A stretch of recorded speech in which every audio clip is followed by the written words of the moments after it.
it's also what employers want. And employers are now waking up to wellness strategies. They're going broke on paying for sickness care. They're having that realization. They just haven't joined us with that realization. So it's our job to hook that horse to that wagon.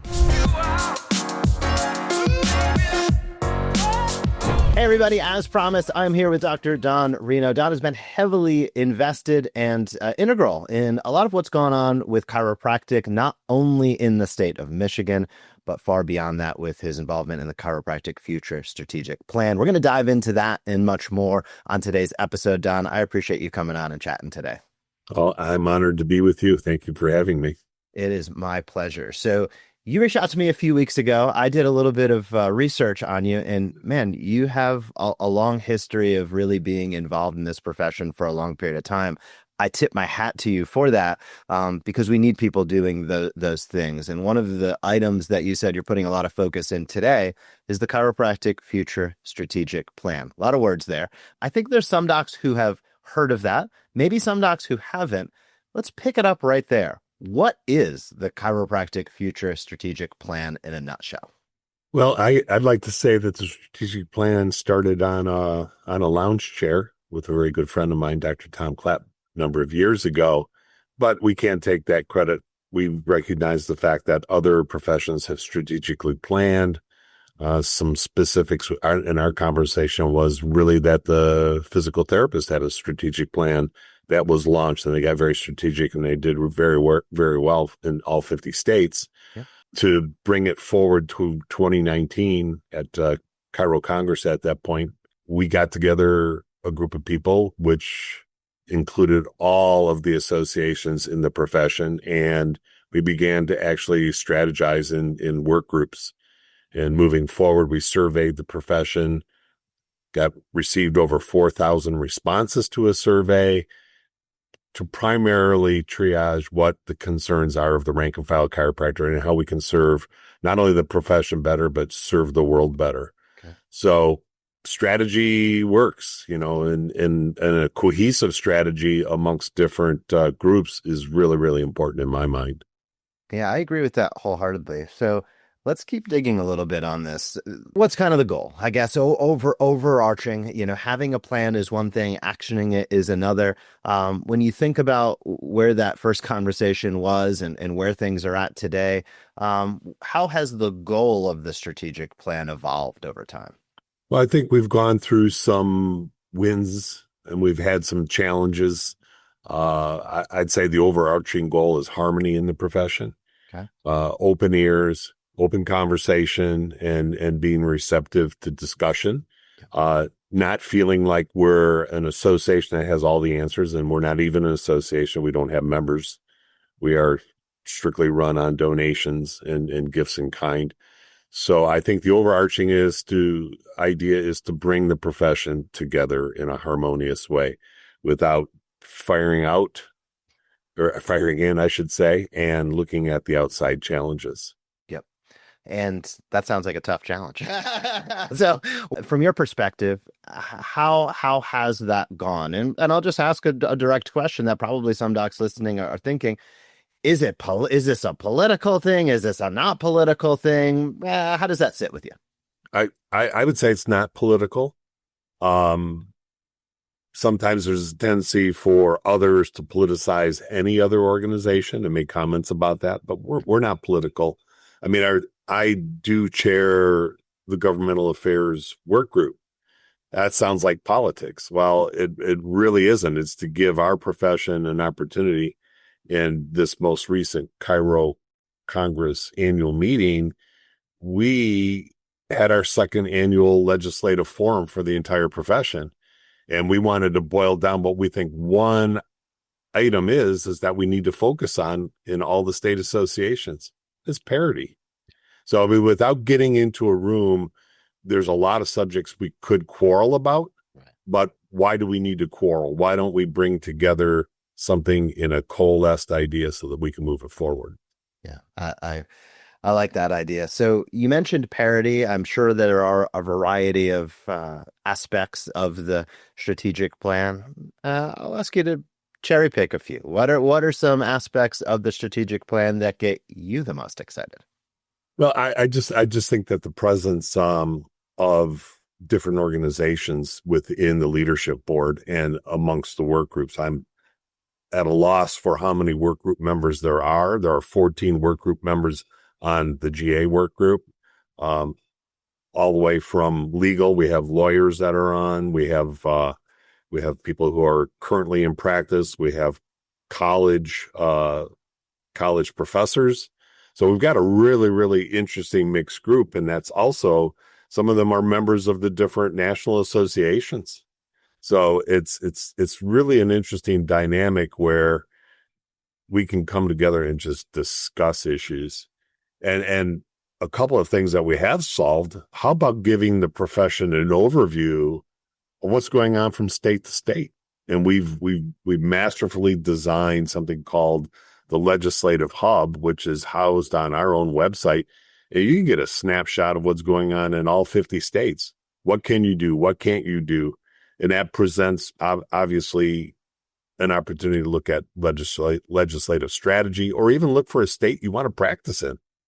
So we've got a really cool tool that I'm very, very proud of. That's our main accomplishment in the last several years. And, I want people to use it.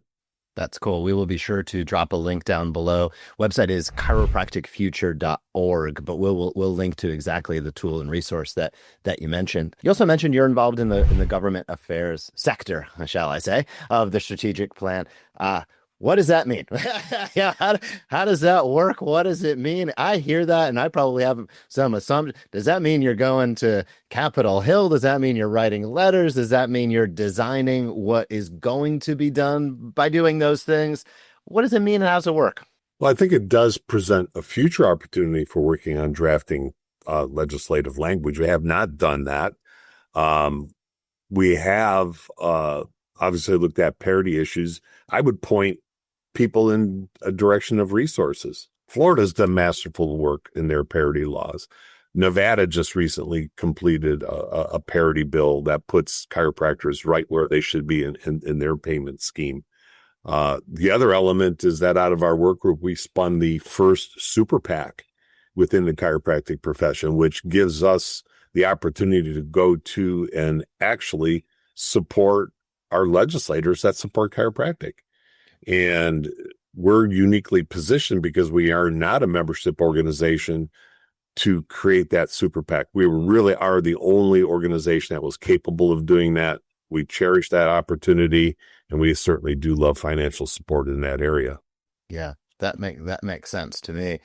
When you look at the plan as it stands today, I guess I'll ask a sort of a simple question for the docs listening and watching, and myself. Is this a plan where there are bullet points that are outlined that we can see? Is this more related to some of the workshop groups that you're highlighting that are working on various aspects of moving the profession forward? I guess when you all get together and sort of start to brainstorm and ideate on, what could happen, maybe what should happen, and next steps, how's it play out? I'd say it plays out because we're very transparent in what we do too. So visitation to our website will give you all of our strategic plan points. And we just coming out of Boston this week and a half ago, we really are looking at our focal point for our longevity and sustainability. And that takes finances. And so we're always looking for sending individuals to the website, see how it fits for them. I mean, if there's a donation in your heart to contribute to this initiative, I'd say donate away, because it takes, old saying is no bucks, no buck Rogers. And we do need some financing because we are not a membership organization, strictly run on donations. Regarding that, a lot of docs listening are probably thinking about how they can get involved. What are sort of the stages and steps? And maybe I'll ask you to peel back your personal journey a little bit. How'd you get involved? Sounds like you were there from the beginning. But how did you get involved? And what would be your recommendation for docs that either wanted to get involved financially or potentially with their time? Well, I'd say take a look at the strategy and an overview. First off, if you want to volunteer time and resource that way, volunteer for a work group, find something that does make your heart rate go up. And the other element too is if you find it in your heart, that's easier for you to send a donation to the strategic plan. By all means, do so. I've been in the state association here in Michigan for over 40 years. And with that in mind, I always wanted to step up with time. That was the easiest thing for me to give. But at the same token, I've always been a dues paid member and contributed to my PAC in my state. So I think there's a kind of underlying dynamic for a chiropractor, almost like the constitutional responsibility of a chiropractor to be giving of time, money, and their resources as best as they can. Yeah. Everything I have in my life came from chiropractic. I'm going to assume everybody else has that same element. So give back to what gives to you. I like it. If you could paint a vision of the future and look 5 years out, 10 years out, strategic plan is going to help guide some of that. If you could paint your vision of what you would love to see within how chiropractic fits in within the larger healthcare space and independently as well, what would you love to see to come to fruition? I'd like to see an affordable education process where students are not coming out with massive student loan debt. I'd like to see us rise back to the top of being an attractive profession because it is an affordable education opportunity. I think we're treading on some very thin ice on the expenses. I'd like to see some of the old vibe back 40 years ago where people are actually really super excited about being chiropractors. Yeah. I've kind of noticed a little bit of a malaise that's there. That's not me. That's on others. I'm super excited about being a chiropractor. And if I can sprinkle a little bit of that around, I just like people to rise up to the top and change lives through chiropractic. I like it. You mentioned Chiro Congress a few times. How does the strategic plan and Chiro Congress interface or not interface? Are they together? Are they separate? Is there overlap? Let's talk a little bit about that. Well, we needed a place to be housed, and because we were at a Chiro Congress event, and Chiro Congress more or less being an apolitical organization. They don't write legislation. They represent all 50 states in their state association structure. So it was, to me, it was a natural fit, and we needed administrative oversight. So administrative oversight's been a big deal coming out of Chiro Congress. And then we circle the wagons at Chiro Congress where all the state associations are feeling the same pains and growth. They get tremendous support there. I just think it was a natural fit. Yeah. And again, not to usurp anybody else's juice or strategies within the profession, just to be as we are. With government affairs, if you were to look a year down the road, you mentioned parity. Is that really the prime objective right now within the government affairs work group?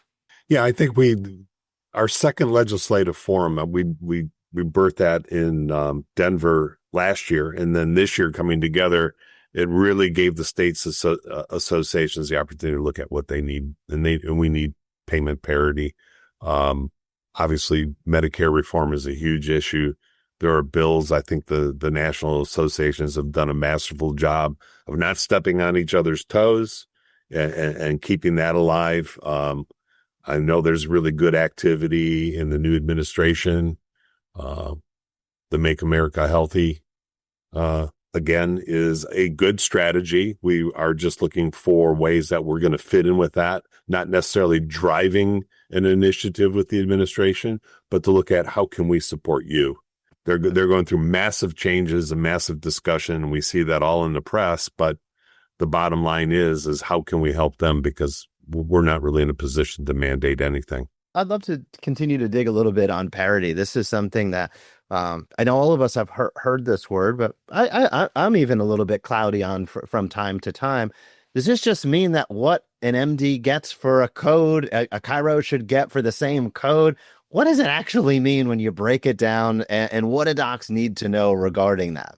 And, that's a great question, because one of the things that we looked at and we tried to drive, and this is a challenge, is the data that comes out of the osteopathic profession. Their reimbursements for their manipulative codes.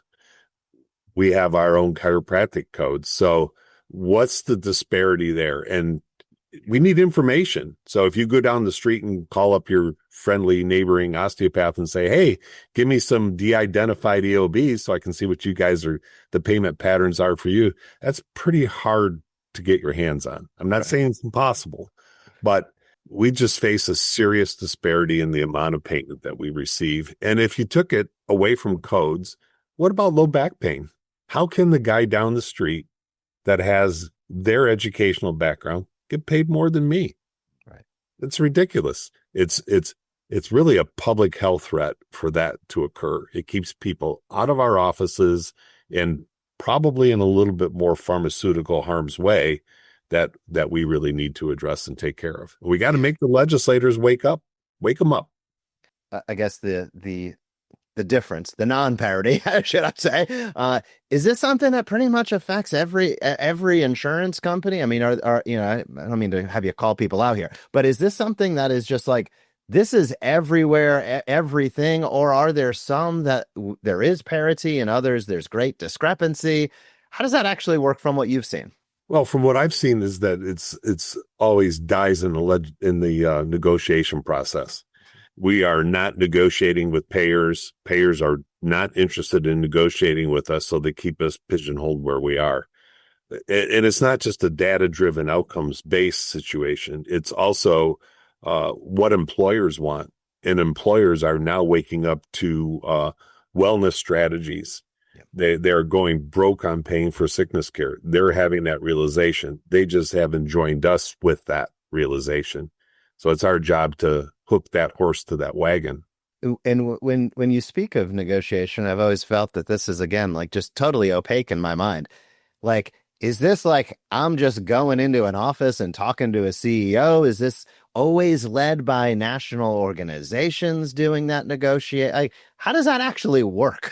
I feel like there's just like probably a lot of confusion out here in terms of like, how does it actually work when it would distill down to everybody? Is it every office for themselves? Do you look to your state or national representation to do that? Well, I think in many instances that Lone Ranger aspect of an office going in and trying to negotiate with a big network is absolutely futile activity. It's not gonna work. The other element too is that we try to do too much on our own in many instances. You know, I'm a chiropractor. I'm not a negotiator with an insurance company. Right. I do know one thing: I don't get paid fairly. So I want to turn that over to my strategy being enhancing someone's capabilities to go in and negotiate those contracts. Right. And it's a state by state and it's a network by network disparity that's going on. It's not just you fix it by going to one state unless it's a legislative mandate. But the negotiation process, you need good negotiators. You need to be able to bring the data. And I think we've done a good job on data with the strategic plan and the data lake that we've been working on. So we're way behind on data, but we're getting further and further ahead as we move on through the years here. Yeah. And this has been something that's always been a little bit confusing to me. And I think it ties in with exactly what we're discussing right now, which is around the change in behavior, whether that's the change in payer behavior, whether that's the change in referral behavior, et cetera. So I look at it and I'm probably biased, obviously, but I also, I part of this podcast is me reviewing research every single week. So it's difficult for me to actually believe there's probably nobody that's read more chiropractic research than me, because I've been doing this 10 years. I read 3 to 4 studies a week to choose one. And I'm not a researcher. I like to say I'm an interpreter of it. So my point of saying this is I feel like I am constantly saying the same old thing for 10 years. The research shows what we do is best. All of the clinical guidelines from pretty much every single guideline provider in history recommends what we do should be first or at the top of the list. And it's almost like sometimes I'll say it on the podcast where I'm like, hey, I know we're sick of we're almost sick of talking about low back pain in some context for chiropractors, because we've been saying the same thing for 30, 40 years. Now, over the last 10 to 20 years, there's been a large advancement in terms of the practice guidelines, in terms of the quality of the research, et cetera. But I think there's sort of an interesting disparity between, I'm sitting here like there's such overwhelming evidence and such overwhelming guideline support for what we do. Where's the breakdown between that and actually what happens in real life? What's your take on that? You're by far and away a greater expert in that than I. I would say cost plus initiatives. That's all. That's basically all we work in. We're in that same old model where service after service after service drives up cost. Yeah. And if the system doesn't change, truly, I don't think we're going to change the system alone. Right. But what's going to happen to outcomes-based care? Right. Are we going to be incentivized to do a great job? You might get paid more if you do a great job and you prove that evidence. But if you stay on a cost-plus system, and all healthcare is pretty much still there, unless you're in some type of clinically integrated network, which that's another subject. But it's cost plus. It's just take an x-ray, do an exam, do an adjustment, plus. And there's not a lot of incentive for the insurers. They just want to raise premiums over that type of structure. Right. So we're stuck. Phonograph spins, needle doesn't move. We're there. I'm going to ask you to take off your hat as far as any association with the organizations. I'm asking Dr. Don, what's the alternative on that? And again, if you could say like, man, I could change the healthcare system tomorrow. It doesn't mean your answer needs to be perfect. But what do you like as opposed to that? What's some of the models I like is my doctor to be able to take the best care of me. Yeah. As an individual who at age 65 had health insurance and could get whatever I want. And now I go over into a Medicare model, totally changes for me as a patient. Yep. I'm not a doctor. I'm not in an association. Where is the fairness in healthcare? Because now I lose certain privileges, like an x-ray or a physical exam from my chiropractor. Where's the fairness in any of that? Yeah. Change that. Change how we get treated at various ages and shifting from health insurance to Medicare. That's a big issue. It's a big issue, and it's becoming a bigger issue. And over the next 10 years, all the data that I see means that it's going to become the biggest issue we have ever seen. For the docs listening and watching, I'm going to give a shout out. Make sure everybody listening and watching, please visit chiropracticfuture.org. We'll drop that link down below. Click around the strategic plan site. Become involved, whether financially or through volunteer, if it is something that really strikes you. And I think as you go and dive in and experience what they've put together and created, I have a feeling it will. But Don, as we wrap up, closing thoughts. Yeah, flip this out of all the initiatives that we've discussed and put this on the personal side. What I would encourage practitioners to do is create a 10-year plan for yourself.